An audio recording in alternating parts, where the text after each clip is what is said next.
नमस्कार दोस्तों, स्वागत है आप सभी का पाथफाइंडर पर। दोस्तों, अमेरिकी प्रेसिडेंट डोनाल्ड ट्रंप ने एज अ प्रेसिडेंट जो भी इंडिया को लेकर कहना था, करना था, वो तो कर ही दिया। लेकिन अब दोस्तों, अमेरिकी प्रशासन के जो अलग अलग मंत्री हैं वो भी यहाँ पे शांत नहीं बैठ रहे हैं, बल्कि अब मुझे लगता है कि अमेरिका ने इंडिया के साथ अपने संबंधों को कंप्लीटली ख़राब करने की ठान ली है। सबसे पहले तो अमेरिका के जो ट्रेजरी सेक्रेटरी हैं, यूँ मान लीजिए जो वहाँ के कॉमर्स मिनिस्टर हैं दोस्तों, उन्होंने एक नया स्टेटमेंट दिया है कि India has not been a great global actor. आप यहाँ पे देख सकते हैं, टाइम्स ऑफ इंडिया की ये खबर है। और ये दोस्तों स्टेटमेंट आया है जब डोनाल्ड ट्रंप ऑलरेडी इंडिया के ऊपर 25% टैरिफ और साथ में पेनल्टी को भी अनाउंस कर चुके हैं। खबर आप देख सकते हैं दोस्तों, कल सामने आई थी। एंड अगर यहाँ पर भी ये कसर पूरी नहीं हुई थी तो अमेरिकी प्रशासन के जो उनके सेक्रेटरी ऑफ स्टेट यानी कि उनके जो फॉरेन मिनिस्टर हैं मिस्टर मार्को रूबियो, उन्होंने तो ये तक बोल दिया कि इंडिया हमारा एलाई तो है लेकिन 100% एलाई नहीं है। यहाँ पर आप देखिए, ये एनडीटीवी की खबर है, India is an ally but can not align 100% of the time. इस तरह के स्टेटमेंट्स हैं जो कि इस तरह के क्रूशियल टाइम पे अमेरिका के प्रशासन के सीनियर मोस्ट जो लीडर्स हैं जो कि इन ट्रेड टॉक्स में इन्वॉल्व थे, उनके द्वारा दोस्तों यहाँ पर दिए गए हैं। इन्होंने क्या क्या बातें कही हैं इसके बारे में मैं चर्चा तो करूँगा ही करूँगा, लेकिन अब दोस्तों इंडिया भी शांत नहीं बैठा। इंडिया की तरफ से भी इन चीज़ों को लेकर अब जो ऑफिशियल जवाब है वो आना शुरू हो चुका है।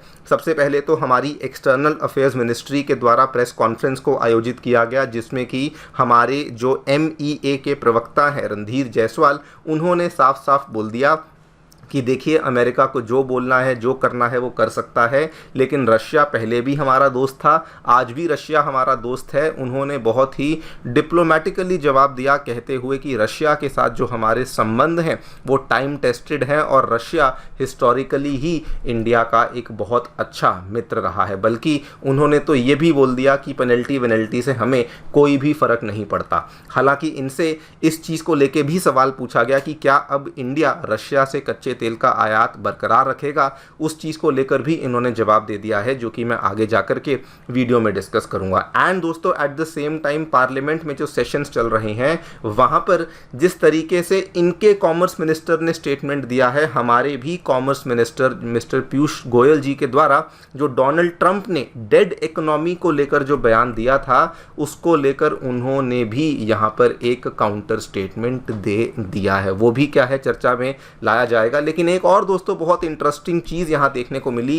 ये खबर शायद बहुत बड़ी ना बनती, लेकिन इस खबर की टाइमिंग इतनी शानदार बन चुकी है जब दुनिया भर में इस तरह की बातें चल रही हैं। अमेरिका ये कह रहा है कि इंडिया और रशिया की इकोनॉमीज़ तो जी डेड इकोनॉमीज़ हैं। वहाँ पर दोस्तों जर्मनी के जो एनवॉय हैं फिलिप एक्करमैन, इन्होंने suddenly out of the blue आकर बोल दिया है कि पहले तो इंडिया यूरोपियन यूनियन का फैबुलस पार्टनर है और साथ में ये भी कहा कि इंडिया वर्ल्ड लीडर है टेक्नोलॉजी में। बल्कि इन्होंने इंडिया के जो कई सारे डिफेंस वेपन्स हैं, डिफेंस इंडस्ट्री की भी इन्होंने जमकर तारीफ करी है। इन्हीं सब चीज़ों के बारे में हम चर्चा करने वाले हैं। क्या एग्जैक्टली अब अमेरिका कर रहा है, करना चाहता है, और इंडिया ने यहाँ पे बदले में क्या जवाब दिया है, एंड ऑल्सो यूरोपियन यूनियन या फिर जर्मन के इस एनवॉय ने क्या बात कही है, ये भी हम लोग डिस्कस करेंगे। आइए शुरू करते हैं मेरे साथ। मेरा नाम है अनिरुद्ध। यदि आप लोग हमें फॉलो करना चाहते हैं, हमारे लेक्चर्स को, अपडेट्स को प्राप्त करना चाहते हैं, तो यहाँ पर दिए गए टेलीग्राम चैनल्स के माध्यम से ऐसा कर सकते हैं। दोस्तों, आगे बढ़ने से पहले आप सभी को बताना चाहूँगा कि आपकी UPSC परीक्षा की तैयारी को आसान एंड अफोर्डेबल बनाने के लिए अनअकैडमी ने सभी UPSC से संबंधित रिसोर्सेज को निःशुल्क अवेलेबल करवा दिया है। फिर भले वो मंथली करंट अफेयर्स की मैगजीन्स हों, प्रीवियस ईयर के क्वेश्चंस हों, NCERT नोट्स की समरीज हों, या फिर प्रीलिम्स के फ्री मॉक टेस्ट हों, इन सभी चीज़ों के जो लिंक्स हैं ये नीचे डिस्क्रिप्शन बॉक्स में दिए गए हैं। फिर भी कोई डाउट है, कोई भी आपको क्वेरी है, तो सीधा स्क्रीन पे दिए गए इन फ़ोन नंबर्स पे फ़ोन कर सकते हैं और हमारी जो डेडिकेटेड काउंसलिंग टीम है वो भी आपको असिस्टेंस प्रोवाइड करवा देगी। All right, directly coming to the news, क्या देखने मिला है दोस्तों। बैकग्राउंड आप सभी जानते हैं, कैसे डोनाल्ड ट्रंप के द्वारा 25% टैरिफ और साथ में एक अनस्पेसिफाइड पेनल्टी को अनाउंस किया गया था, जो कि वो भारत पे लगाएंगे बिकॉज इंडिया रशिया से कच्चे तेल का और हथियारों का आयात लगातार करता जा रहा है। लेकिन जैसे कि ये इनफ नहीं था, अब दोस्तों अमेरिका इंडिया के साथ अपने जो कॉर्डियल रिलेशनशिप है उसको भी खराब करना चाहता है। अमेरिका के जो ट्रेजरी सेक्रेटरी स्कॉट बेसेंट, उन्होंने पब्लिकली आकर के इंडिया को इस चीज़ को लेके ब्लेम दिया कि इंडिया ने जानबूझकर जो ट्रेड नेगोशिएशंस चल रही थी उनको स्लो डाउन किया। मतलब कि जो ये ट्रेड डील साइन नहीं हुई है, इस चीज़ को लेकर उन्होंने पूरा का पूरा ब्लेम इंडिया पे डाल दिया। और उसके साथ में उन्होंने इंडियन डिप्लोमेसी, इंडिया की जो ग्लोबल स्टैंडिंग है उसके ऊपर भी कमेंट्री देते हुए कहा, जो कि by the way totally unnecessary था। लेकिन उन्होंने कहा कि इंडिया सब कुछ होने के बावजूद भी रशियन ऑयल और मिलिट्री इक्विपमेंट को खरीदता आया है, जिसकी वजह से इंडिया एक ग्रेट ग्लोबल एक्टर नहीं है। अब दोस्तों ये तो वो बात हुई कि बस जैसा अमेरिका बोलता रहे वैसा हम चुपचाप फॉलो करते रहें, हम लोग हमारी इकोनॉमी का या फिर हम लोग हमारी डिफेंस सेक्टर का कुछ ना सोचें, बस अमेरिका के नक्शे कदम पे चलते रहें। This is what they are expecting, और इसीलिए इस तरह का स्टेटमेंट उन्होंने यहाँ पे दिया है। उसके बाद जो इनके फॉरेन मिनिस्टर हैं मिस्टर मार्को रूबियो, इनका स्टेटमेंट सुनने में तो शायद थोड़ा फैंसी लगता होगा, लेकिन फ्रैंकली मुझे ये स्टेटमेंट बहुत ज़्यादा समझ नहीं आया। इन्होंने कहा कि इंडिया एलाई तो है, स्ट्रेटेजिक पार्टनर भी है, लेकिन कहा कि 100% एलाई नहीं। अब इस चीज़ का मतलब क्या है कि कैसी रिलेशनशिप इंडिया के साथ रखते हैं, मे बी शायद ये डिप्लोमेटिकली जवाब देने की कोशिश कर रहे थे, लेकिन जो भी यहाँ पर ये कहना चाह रहे थे इससे ये कुछ भी अच्छा नहीं कर रहे। हाँ, ऑलरेडी जो हमारी रिलेशनशिप डैमेज हो चुकी है ये उसको और ज़्यादा डैमेज ज़रूर कर रहे हैं। अब दोस्तों जब उनकी तरफ से सारे के सारे मंत्री लोग मिलकर के इस तरह के जवाब दे रहे थे, तो इधर से भी हमारी जो एक्सटर्नल अफेयर्स मिनिस्ट्री की जब प्रेस रिलीज़ हुई उनसे 2 सवाल पूछे गए थे। सबसे पहले तो कि रशिया के साथ हमारी रिलेशनशिप इसके बाद कैसी होगी। तो इंडिया के दोस्तों हमारे जो यहाँ पे प्रवक्ता हैं MEA के रणधीर जायसवाल साहब, इन्होंने साफ साफ कहा कि देखिए इंडिया रशिया की जो पार्टनरशिप है ये एक स्टेडी और टाइम टेस्टेड पार्टनरशिप है। अमेरिकी प्रेशर से हमारी पार्टनरशिप में कोई भी चेंजेस नहीं आने वाले, और बल्कि साथ में ये भी कहा कि हमारी जो विदेश नीति है इट इज़ इंडिपेंडेंट और ये नेशनल इंटरेस्ट से ही ड्रिवन होगी।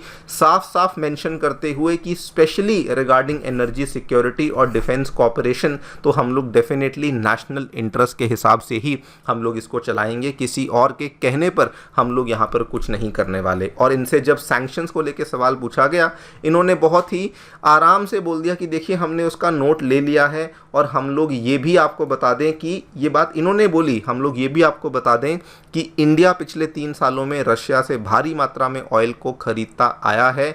आगे क्या होगा ये भी इन्होंने बताया कि हम लोग जल्दी ही उस चीज़ को लेकर अपडेट देंगे। बाय द वे जब उनके सब मंत्री यहाँ पे बातचीत कर ही रहे हैं, तो इधर से भी हमारा भी पूरा मंत्रिमंडल अब दोस्तों एक एक करके जवाब दे रहा है। हमारे जो ऑयल मिनिस्टर हैं श्री हरदीप सिंह पुरी, उन्होंने भी यहाँ पे साफ साफ बोल दिया है कि अगर रशिया से नहीं तो कहीं और से ले लेंगे, लेकिन इंडिया की जो एनर्जी सिक्योरिटी है उसको कॉम्प्रोमाइज़ होने नहीं देंगे। उन्होंने बताया कि हम लोग पिछले कुछ वर्षों में पहले 27 कंट्री से हम लोग तेल लेते थे, अब हम लोग 40 कंट्री से तेल लेने लग चुके हैं। साथ में हमारी डोमेस्टिक प्रोडक्शन भी बहुत ज़्यादा बढ़ चुकी है। और दोस्तों इसी पूरे सिलसिले के बीच में, इसी पूरे इंसिडेंट के बीच में सडनली जर्मनी के जो सीनियर एनवॉय हैं फिलिप एक्करमैन, ये आकर के सडनली बोलते हैं कि देखिए इंडिया जो है वो एक वर्ल्ड लीडर है टेक्नोलॉजी में, और वो हमारा एक बहुत ही फैबुलस पार्टनर है। जैसे कि ये जानबूझ के अमेरिका के द्वारा दिए गए स्टेटमेंट्स को काउंटर करना चाहते हों। इन्होंने बताया कि India is a tech power in the making, और ये सारी की सारी बातें जब इस टाइम पे करी गई हैं जब अमेरिका के जो डिप्लोमेट्स हैं वो इस तरह की बातें कर रहे हैं। और साथ में इंडिया की डिफेंस टेक्नोलॉजी का, डिफेंस इंडस्ट्री का बहुत जमकर तारीफ करी। स्पेशली जो हमारे हेलीकॉप्टर्स हैं, प्रचंड कॉम्बैट हेलीकॉप्टर्स, हमारा आकाश तीर सिस्टम है, इन सब चीज़ों की भी इन्होंने तारीफ करी है कि इंडिया की इकोनॉमी एक ग्रोइंग इकोनॉमी है। ऑलमोस्ट जैसे कि जो डोनाल्ड ट्रंप ने डेड इकोनॉमी वाला जो यहाँ पर स्टेटमेंट दिया था, जैसे उसको इन्होंने इनडायरेक्टली काउंटर कर दिया हो। इन्होंने जिक्र नहीं किया लेकिन इन्होंने बातें ऐसी कही बताते हुए कि इंडिया की इकोनॉमी दोस्तों एक डेड इकोनॉमी नहीं है। बाय द वे आपको बता दूं, इवन हमारे जो कॉमर्स मिनिस्टर श्री पीयूष गोयल हैं, उन्होंने भी पार्लियामेंट में खड़े होकर, उनकी पूरी स्पीच आप जाके देख सकते हैं, उन्होंने डोनाल्ड ट्रंप के डेड इकोनॉमी वाले रिमार्क के खिलाफ पुश बैक किया है, कहते हुए कि अब इंडिया टॉप 5 वर्ल्ड इकोनॉमीज़ में आ चुका है। लेटेस्ट IMF एस्टिमेट्स के अनुसार इंडिया जापान को भी भी सरपास करने वाला है और जल्दी ही जर्मनी को भी सरपास करेगा